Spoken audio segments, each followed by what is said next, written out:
Hi everyone, this is Kelly from The Truth in Story, and we're going to take a little bit of a walk down history of tarot. I'm not going to go in depth into the history of tarot.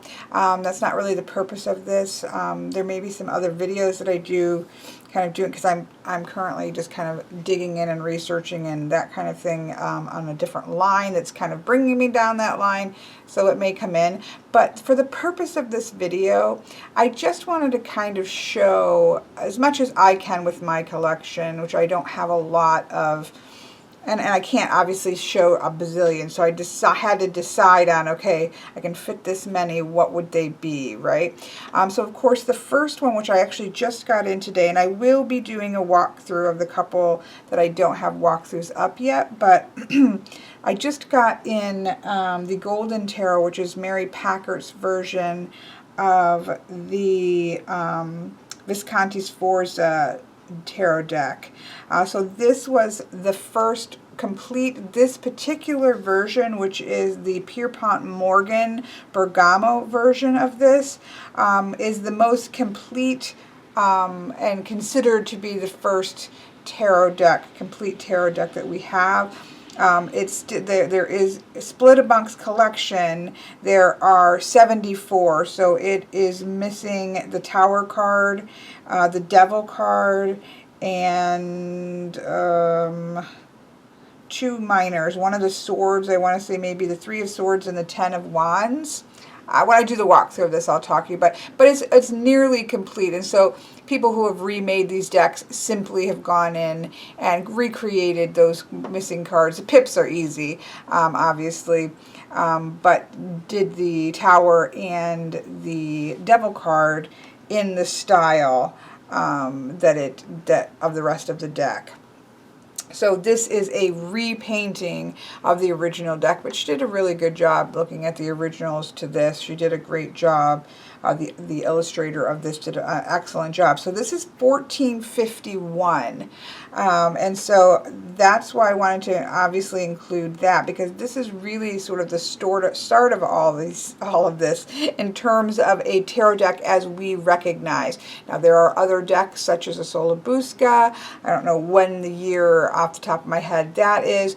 That does have 78 cards. That is actually fully illustrated. Everybody kind of talks about the Rider-Waite-Smith as being the first fully illustrated, like scenic deck, which is not true. The Solabusca is, and I actually do have a reproduction of that, but I had to stay condensed here. So 1451. I chose this is the CVD Tarot by Yoav Bendov. The reason I chose this of the Marseille decks that I have is because it is 1760 is when this is the Conver. Oops, let me get it up here. Whoops. So this is the Nicholas Conver, and this is considered to be, there are older Marseille decks, because the Visconti Sforza is not a Marseille deck.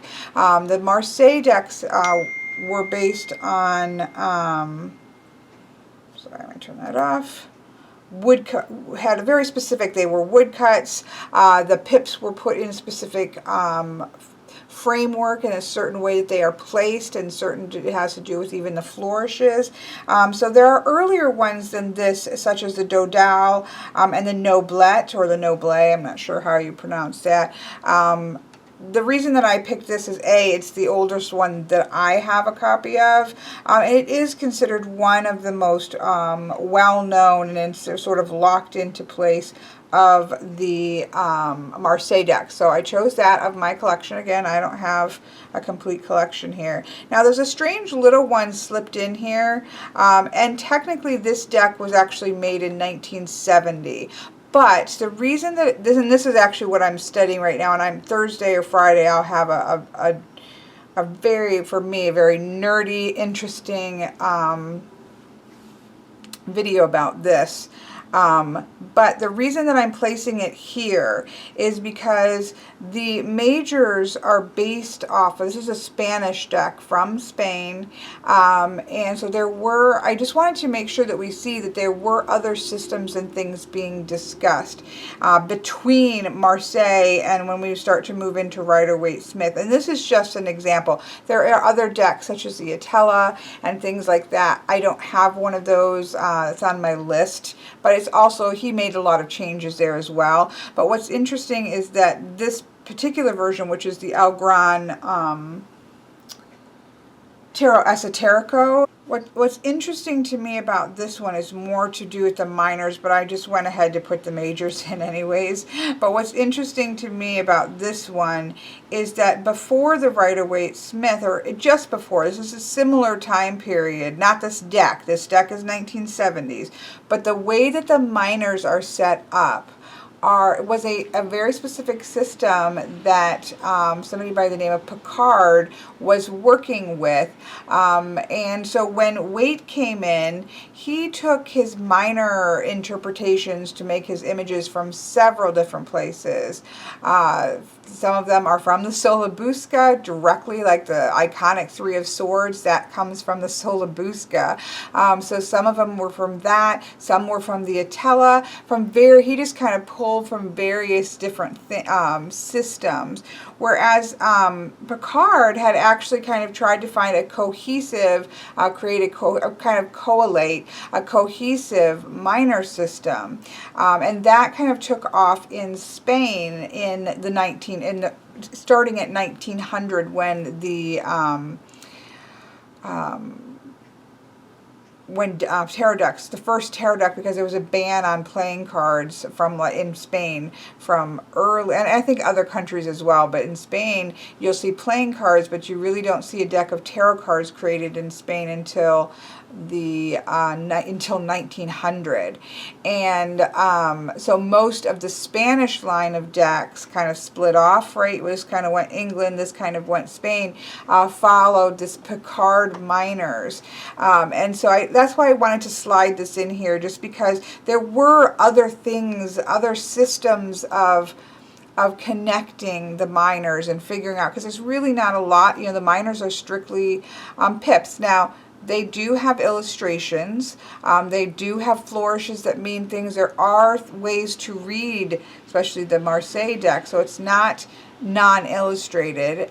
It is illustrated, but it doesn't have scenes of people.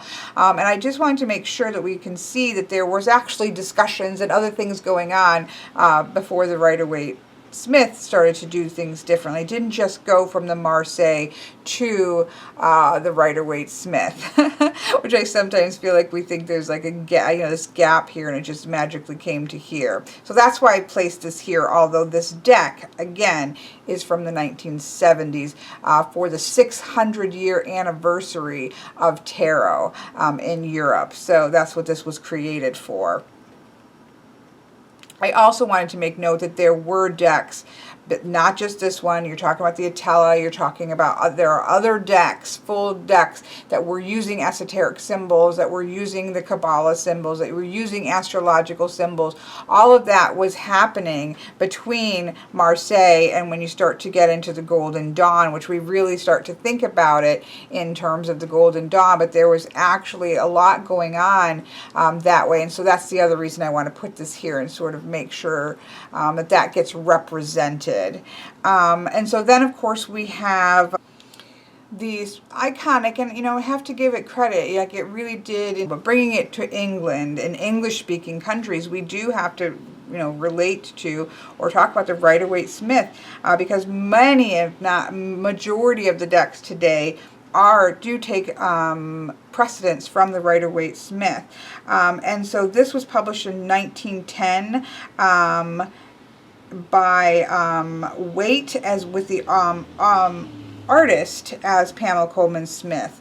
And so we have this coming in here, and like I said, this is sort of a, this is coming off of the gold. There was a small little like esoteric group. It really actually didn't last all that long, but This is the Thoth, which we're going to talk about in a second, is actually, I think, closer symbolically to the expression of the Golden Dawn. The Rider-Waite-Smith does pull Golden Dawn things in, but it also is sort of something that has been pulled, especially with the minors. Throughout the history, you see the majors stay much more static, but the minors for Waite was pulled from a variety of different systems, whereas I would say that the Thoth, while probably still that occurred as well, the Thoth also, I think, from what I understand, and I am not a tarot historian, symbolically and correspondence-wise probably reflects the Golden Dawn more so than the Rider-Waite-Smith. But this would have been in 1910, and then the Thoth Tarot was painted between 1938 and 1943. They actually didn't have, and a book was produced with the images, but the deck wasn't actually produced until, I think, 1969. Yes, by Ordo Templi Orientis. I think that the current edition, yeah, but I think the original would be considered 1969. But these were painted in between 38 and 1943. So that's the Thoth Tarot by Aleister Crowley and Frida Harris. Then I just used, I wanted to pick one more modern deck to put in here just to kind of show this progression. And so I didn't want to choose something too far off the beaten path, because there's I have a lot of decks doing the various things.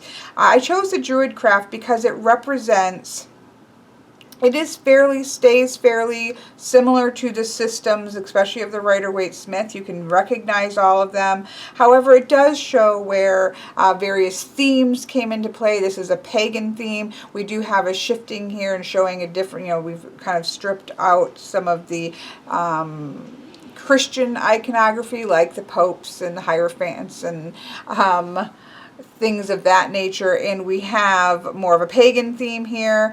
So I wanted to kind of, that's why I decided to use this. It does stay fairly concrete, but it shows the idea of themes, and it shows where it's starting to include various motifs. Of course, there are motifs in here. There are Egyptian mythologies, all kinds of things going on. But I just decided to choose the Druidcraft. But obviously, this could just go on and on and on for a variety of different, up until something like the Dreams of Gaia, where we've actually have Raven reworking the major arcana and going through the minors and kind of readdressing that system and cleaning it and making it more concise to the way that she sees that progression of numbers and the elements. And so there, you can just go crazy after this point, but that's why I've chosen these particular decks. So in this first video, we're just going to quickly walk through the majors, just so we can get a look at just see what's happened. And as I said, the majors, I think, have stayed the most intact since. If this is 14, what did I say it was? I'm going to say it wrong. I'm horrible with numbers. So if I literally don't have number straight in front of my face, I will not remember it. Even then you're like, it's 4 numbers. I know, but there's actually all these dates here. And that's how my brain works. It does not work with numbers. 1451 until, 21st century. So here we obviously have, I wonder if I should just move these upward. I think it's going to be easier to pull them down than it's going to be. And I know I just have this small Rider-Waite-Smith. I almost bought a larger size, but I really don't read with it. I was like, no, I'm not going to repurchase a deck that I don't really read with. I use this kind of for study. I keep it in order. So here we can see that we have the Fool, right? El Loco, the Fool. This was actually considered the Madman. And I think that the Tower was considered to be the Madhouse. Like there definitely is lots of interesting plays on the Fool. And then here we get, especially with the Rider-Waite-Smith, we get more of that sense of that naivete and that sense of innocence and things instead of sort of the crazy Fool. So there we have the Fool. Oops, and I know this is going to be slightly awkward, but And I'm not paying too much to these majors because, again, I'm mostly interested in the minor system there. Then we have the Magician. We definitely, in some of the older, especially Marseille style, we have more of a trickstery magician, somebody who is working with illusions, where it kind of progresses to a little bit more of that sense of the magician who has all of the power that he needs inside of him to manifest outward, right? Like we can definitely see with the Druidcraft Magician. But in the older decks, you often see more of the street magician, more of the sense of the trickster illusionist, which is interesting. So we have the Magician. Here we have the Papist, which I actually think is really gorgeous. You did find in several of the older decks, you would find the Papist, which is really cool. This was actually, the Visconti one was actually based on one of the Viscontis who was ordained a popist, kind of by a side sect of the Roman Catholic Church, which is quite interesting. But in a very Christian, very Roman Catholic time, you know, to insert something like the Papist is quite interesting. Now, eventually, apparently the high, the Pope that we have in here and the different religious people in the major arcana were not really done disrespectful. It wasn't a mockery. Of course, the church wasn't very happy at all about, religious figures being on the devil's playing cards, and eventually they were kind of forced to be taken off, and then you do see sort of a shift. But I do think on some of them, so that's quite interesting. And it's in with the Rider-Waite-Smith, we do see that first where we can see the High Priestess here, and she's holding the Torah here, because there are lots of Kabbalistic connections between Marseille and this. That was something that was being discussed. In fact, in this deck, you'll see in the minors, I think even in the majors when we get to a certain point, yeah, there is astrological and Kabbalistic symbols, and those were things that were being connected with and discussed with sort of the esoteric communities. So there we have that. I'm going to try to keep, moving, because obviously I'm not trying to make a thorough review of these decks or walk through these decks. I'm just kind of just showing you just so that you can see there's a lot going on. And so then we, of course, come to the Empress. And it's interesting because in the older decks, you tend to see the Empress as much more of the counterpart to the Emperor, that ruling Empress, where by the time you get into most modern decks, you start to see a shift towards into nature, although you do still see her on kind of rolling hills, but you get more of, now the Empress has shifted to being a little bit more of the Mother Earth abundance and creativity versus the powerful female ruler. So that's actually quite an interesting shift. You will still get it. Like I do have decks. I want to say the Tarot of Prague? No, I can't remember what. But I do have a deck or two that gives you a choice between a more Mother Earthy kind of Empress and a more Empress. But you do often see much more the idea of abundance and connection to Earth and nurturing and things of that nature in the Empress, which is quite interesting in a time shift, right, towards equality amongst men and women, to have the older decks have the ruling, more of that ruling counterpart to the masculine energy, a ruling energy, and then kind of shift to sort of a more nurturing Mother Earthy, yin receptive energy in the more modern days. It's interesting to me. So then we have the Emperor, and that stayed fairly standard across times. Across time, we have the ruling masculine energy, right? That doesn't surprise anybody or isn't questionable here. And then that moves us to the Pope, or also known as the Hierophant in more modern decks.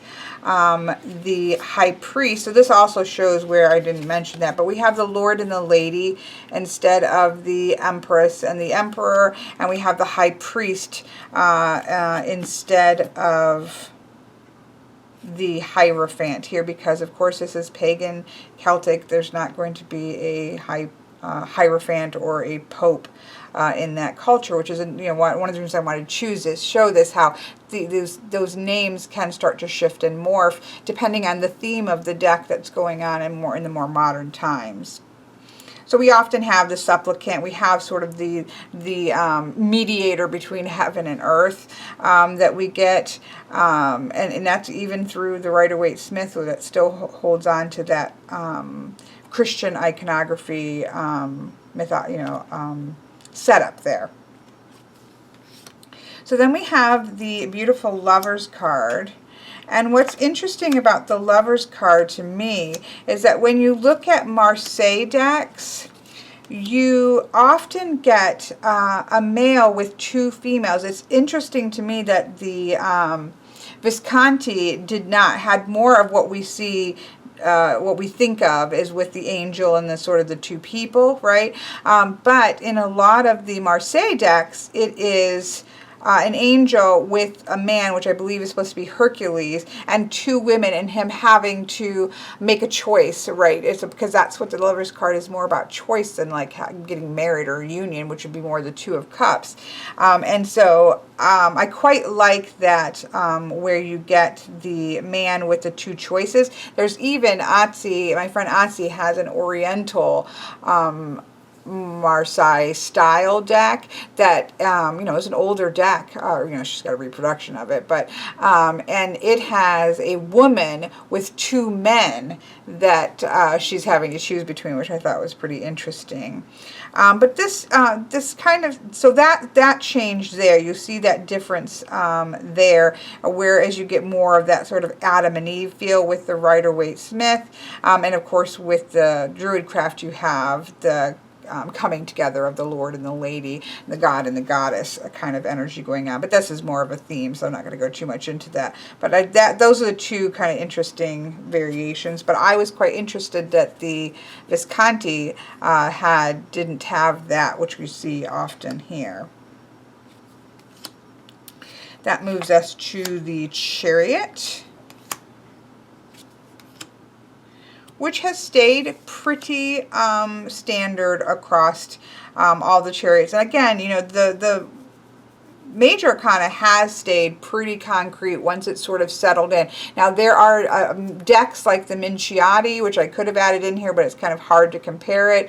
The Minciati, which was, an older deck that has, I'm not going to remember, but it's got 90. It's got a lot more. It's got a lot more majors, and so it has added in the 4 elements. It has added in the 12 astrological signs, and so on and so forth. So it's got an expanded Major Arcana, and the Major Arcana, you'll note that these are not numbered. The order and stuff didn't really lock in until we started to, I think, to see, and I could be wrong on that. Again, I'm not a tarot historian, but the Major Arcana itself was actually quite fluid for a while, and even the Atella, which we point to a lot as being sort of the first deck that was specifically created for divination. Even that, there are some cards in there that you don't find. I know there's like a fish card, and there's a couple different cards. So the system wasn't, this kind of locked in, this is exactly what it is, you don't change it, which is why I kind of found it interesting, some of the things that I was hearing about the Dreams of Gaia, because there were changes to the tarot, right? The tarot has been a conversation, right? A conversation surrounding, especially once it got out of strictly playing cards, it's been a conversation about the way we see the world, the greater world of the Major Arcana and the more mundane world of the minor arcana, or as Picard, who you'll see with the very different minors here, talks about the majors expressing the cause and the minors expressing the effect, which is quite interesting. But it's an ongoing conversation, and so doing something like shifting things up, I personally believe that is in the spirit of tarot, to do something like that, because we see that playing with these concepts and the structure in a way that sort of got, I think, locked once we actually hit the Rider-Waite-Smith, and we see less of that playing, and so we're starting to see some more playing with it, and I think that's quite interesting, and I like that. So anyways, here's the Chariot. We you know, this is pretty typical. We're generally going to have, you know, 2 horses, Sphinxes with the Rider-Waite-Smith and the Thoth, because they really pulled in Egyptian. There was that period of where everything was fixated on Egyptian type things, and so we get that pulled in. And then of course here we have more of the Celtic pagan mythology here. But I love that we have a woman chariotess, even in the 1451. So then we come to Justice. Now we also come to a shift, right? And this is, and I'm not going to shift these around. I'm going to leave them as they are. We have Justice appearing at 8, and we have Strength appearing at 11. When Rider-Waite-Smith was playing around with, you know, pulling from this, and trying to fit in correspondences, he shifted these around because, from what I understand, because there were certain Kabbalistic symbols, symbols of the Kabbalah, letters of the Kabbalah, that were placed on the majors. Rider-Waite-Smith decided to shift them this way, putting the first one on the Fool, which of course changed a lot of the correspondences, and then to try to make those correspondences work, he had to flip the Strength card and the Justice card. So it had to do with trying to make correspondences that he was layering in fit.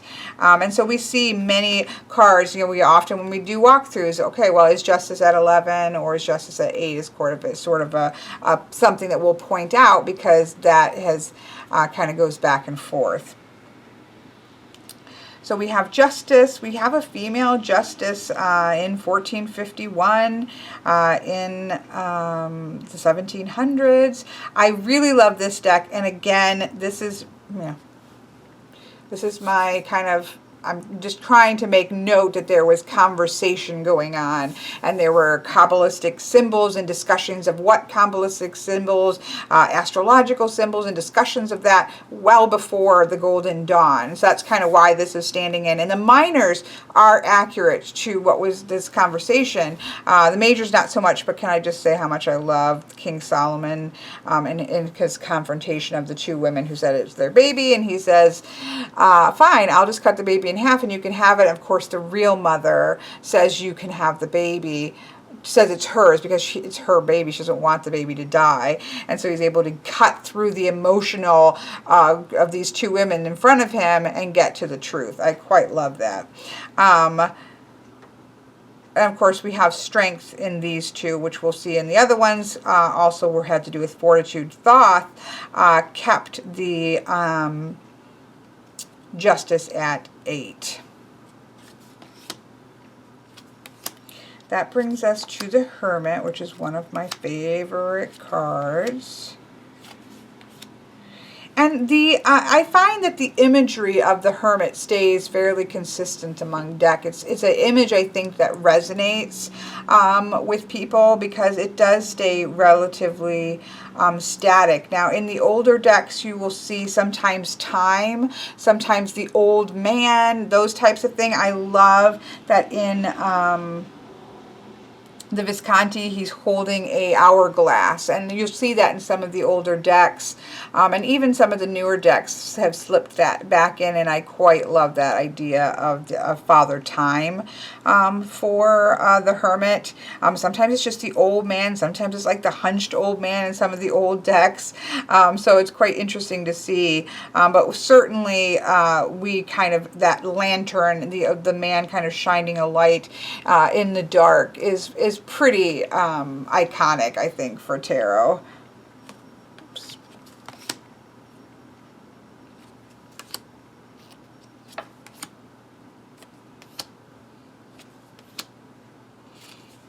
Then we have the Wheel of Fortune. I love, this has writing on it, and it talks about, I don't have, when I do the walkthrough of this, obviously, I will talk about it more, but it talks, it's on the back. You've got these ruling people on the back of a working class or a peasant, right? And you have one of them that says, you know, I will reign, because he's climbing up there, and you have another one that says, I am reigning, and then I don't remember what this one is, but I did reign or something, but it's now fallen off.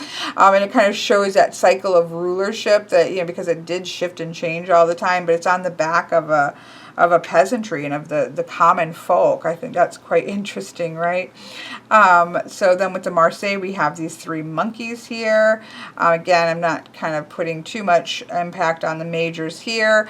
We certainly bring in the Egyptian with the Rider-Waite-Smith and the Thoth. And then I love the Druid craft, because now it's kind of going in a different direction of the wheel in the pagan. And the wheel does often get played with a little bit, which I love. That brings us to 11, which in some decks is strength or force, or lust in Thoth, and some is obviously justice, but we talked about, let me just pull out.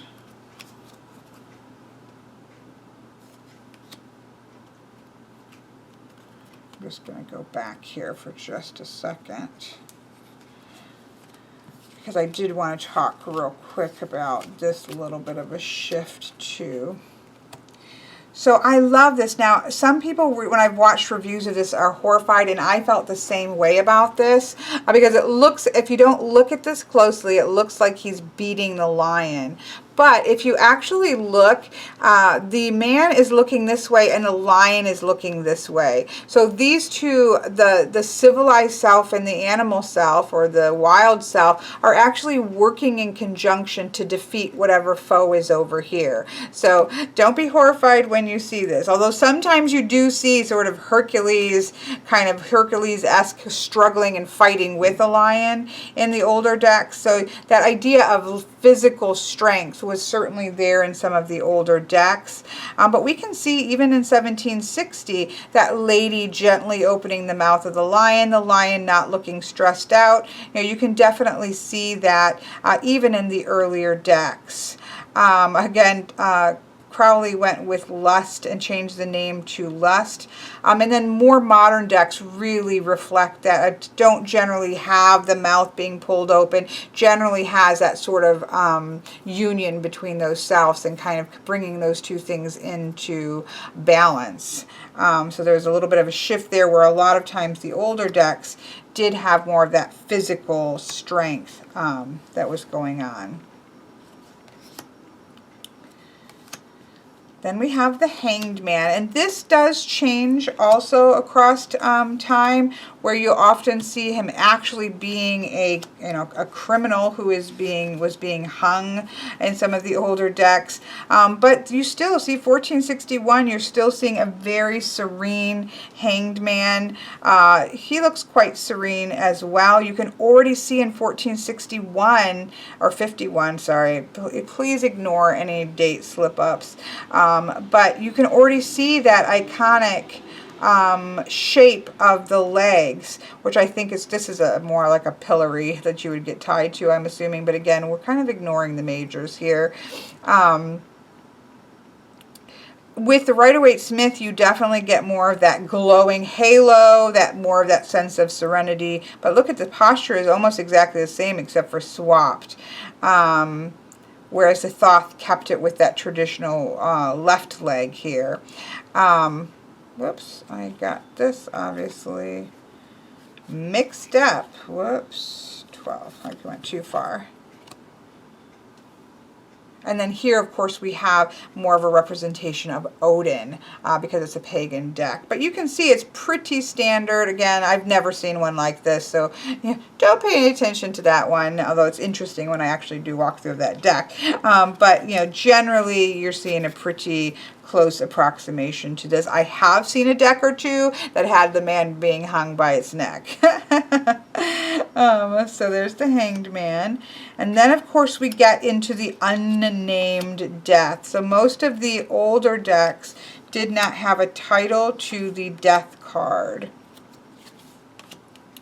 This, of course, doesn't have any numbers or titles to the majors. The Marseille typically just has it numbered. It does not have the title of death on it.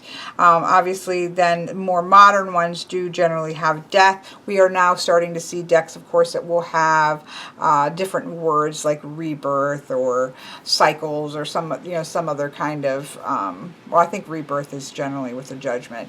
But you definitely see some playing with the names to try to more reflect the idea that it isn't about strictly, like, he's actually, look at, I mean, in the Marseille, he's like harvesting heads and feet and body parts down here. A couple of the older decks you do see where they're actually kind of what he's harvesting is like material wealth. You see this also in another one of the early 1800 Marseille decks that I have. And then, of course, we have the traditional, I quite love the Thoth Death card, and then I love, obviously, that one. I love most death cards. I find them to be quite fascinating. It's the thing that people fear the most in all these esoteric circles. What were they often doing is trying to find the answers to immortal life and to kind of circumventing time and the cycles of life and death. So I think it's one of those powerful cards to pay attention to. And here we have Temperance, and I just love 1451. We have that that woman here with the two vessels that we see pretty much across time. We do see this also in some decks called the Alchemist, this is for alchemy. This is kind of and you definitely see that sense of alchemy going on here. You even see it a little more here where she's kind of mixing in the Thoth in this cauldron, like she's creating sort of an alchemical process here. But I just love, that is one of those ones. And I believe, see, this is interesting because this is female. I believe that this is actually a male angel. But we do have females. Oh, again, don't pay attention to that. But we do have females in the earliest ones. I do associate, even with this image, I do associate Temperance with a female. Then, of course, we have the Devil, right? Which is changed to the Horned God, or Cernunnos. I always say that incorrectly. So, yeah, we have the traditional imagery here. This one was recreated because that is missing out of this deck. This particular version that they have, that one is missing. But there are older versions of the Devil card. I particularly like the Conver one with the little horns and the sticking out the tongue, being both genders, and the little devils here. Whereas we start to get, although we do have actually little horned people here, and we obviously have the Lord and the Lady that's going on here, but a lot of decks will have just people, right, versus little devils, or people maybe in their devil state. That one's quite interesting, isn't it? Which we can kind of see correlations here, but again. But I just wanted to show you, yeah, that estate, this we've definitely started to see. The first deck that I used forever had the horned one. So because the Devil's obviously quite a Christian construct.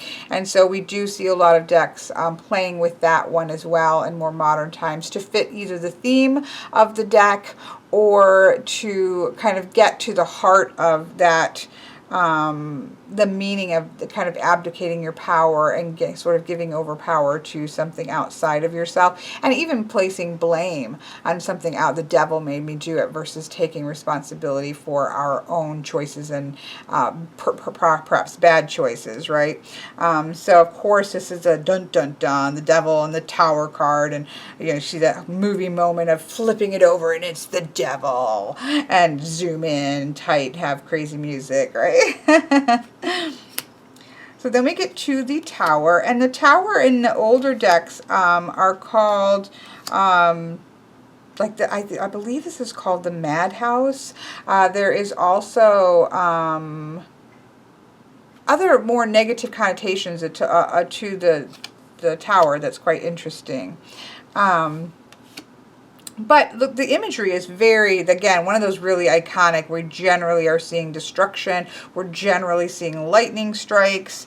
Although, yeah, we even have a lightning strike in the Visconti. So that has stayed, I feel like that's one of those ones too that has stayed really iconic across time. Here we have then the lovely Star card. Again, one of those that has stayed fairly consistent.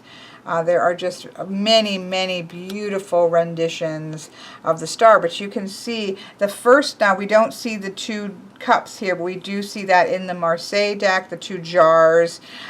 This one's pouring it into water, sometimes more, I think, starting with the Rider-Waite-Smith, obviously. We have that idea of pouring in the water and some on land, the 1 foot in the water, 1 foot on land. We do see that here, they're both being poured into the water, and this one she's just kind of kneeling in the midst of the water. But still one of those, again, it's just kind of interesting to see how static the Major Arcana has actually stayed. Then we, of course, have the Moon. With the Visconti, we just have another lady with the moon, which is actually quite a lovely card. But we start to get fairly early on. And again, there are earlier ones than this. This is 1760. There is the Noble. So there are more that have the same sort of imagery. So that stays fairly consistent. Even the Rider-Waite has stayed fairly consistent with, very consistent actually, to the Marseille. Get more of an Egyptian feel with Thoth, and definitely get more of a out there in nature and wildness, and a more realistic look with the Druid craft. And then that comes to the Sun, which is probably my least favorite card, just because there's usually crazy babies in it.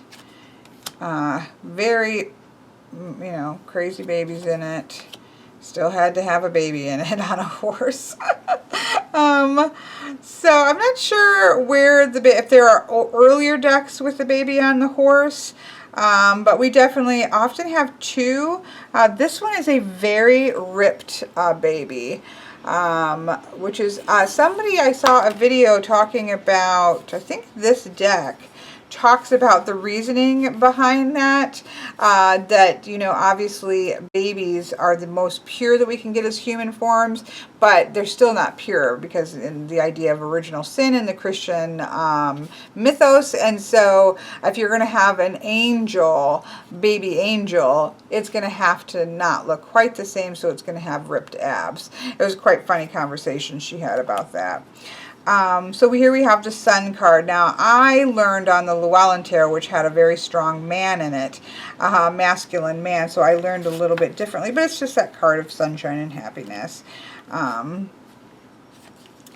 then that brings us to Judgment, which I think a lot of modern readers have had. I quite like this, but again, don't pay attention in terms of the history or changing. The Thoth changes it to the Aeon. And a lot of ones, modern decks will be something like rebirth, transformation sometimes with death, and rebirth with judgment, because that is such a Christian construct of that idea of the judgment seat and being called up to the judgment seat and the dead will rise. That is very, very specifically to that one religion. And so shifting that makes sense in a modern context, which may not be coming from that same religious perspective. And then that brings us, to the World card, which is again one of those that it's never been one of my favorite looking of the cards. It does generally stay fairly strong to the laurel wreaths around that you see here, in the four, where we have sort of the angel, the eagle, the lion, and the bull. You see that. I mean, this is from 1760, and I'm sure it was in the Marseilles before that as well. This is actually New Jerusalem here that we're seeing here. But even in the, and you often do have the idea of the hermaphrodite, which you can see here. Again, time frame isn't right, where we have male and female not genitalia, but we have male and female traits. We certainly have it because it's the combining of the Lord and the Lady, and so we have that sense of the hermaphrodite in even in the Druid craft. And so that's sort of the conclusion of the end of the major arcana, which brings us to the gorgeous suit cards, which I will stop and we will start a new video for that. But I just wanted to just give you that little look into what was happening across the shift. And again, this is a very small, so don't take this as being sort of the beginning and end of all things, right, in terms of timeline of tarot. This is just from my sort of little slice to just show you the conversation and show you things that have changed and things that haven't changed. And it's just, I find it fascinating. And so that's generally what I do videos on, are things that I find to be fascinating.